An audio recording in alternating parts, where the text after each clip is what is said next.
At 17, Elijah Obeng walked into the Compton In-N-Out burger with dreams as big as his smile. The iconic burger joint wasn't just a job, it was a California institution. For nearly 4 years, he took pride in crafting perfect burgers. His cheerful demeanor earning him regular customers who asked for him by name. But when Elijah decided to honor his Ghanaian roots by growing his hair into thick, beautiful dreadlocks, everything changed. The company-issued hat started feeling tighter as Elijah's locks grew. At first, managers simply reminded him of the dress code era. Must be fully contained under the uniform cap. Elijah tried twisting his locks up, using hairnets, even wearing 2 hats. But his black hair, coiled and proud, refused to be tamed by policies written without considering textures like his. Then came the ultimatum. Cut them or tuck them. Chapter 3. The impossible choice. How am I supposed to tuck my crown? Elijah asked his mirror after another exhausting shift of adjusting his hair every 10 minutes. His locks weren't just style, they were heritage. His Ghanaian grandfather wore his the same way. When he politely explained this to management, their responses grew colder. Shifts were cut. Promotions went to less qualified employees. The message was clear.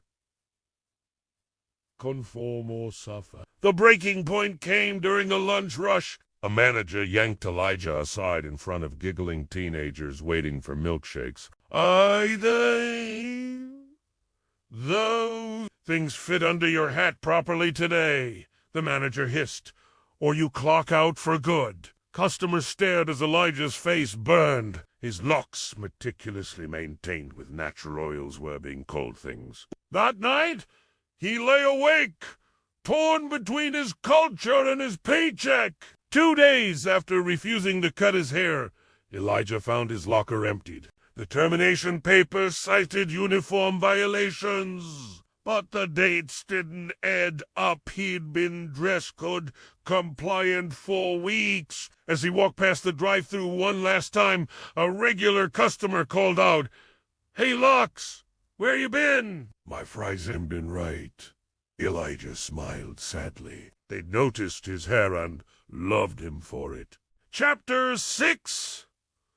The lawsuit that shook California. Summer 2025. Elijah's attorneys filed a $3 million lawsuit citing violations of the Crown Act, California's landmark law banning hair discrimination. Legal experts noted the In-N-Out's own founders famously backed corporate trends, yet now enforce policies created in the 1950s. Natural black hair isn't unprofessional, Elijah told the LA Times. What's unprofessional is telling someone their God-given hair is a problem. Epilogue. More than a burger battle. As the case gained national attention, black employees across industries shared their own hair horror stories. Starbucks barista fired 4 box braids. A bank teller forced to chemically straighten her afro. Elijah's locks had become a symbol of a much larger fight. In-N-Out's silence spoke volumes. But with protesters now gathering at their iconic palm tree locations, the question hung in the air. Would they double down on outdated policies, ... or finally evolve? The end? Inspired by real events? The names and some details have been changed for narrative impact. Sidebar. Did you know? The Crown Act passed in 2019 after a black NJ high school wrestler was forced to cut his locks. 80% of black women report changing their hair for work. Dove Crown Research Study. In-N-Out's dress code still bans. Beer's entire policy facing separate legal challenges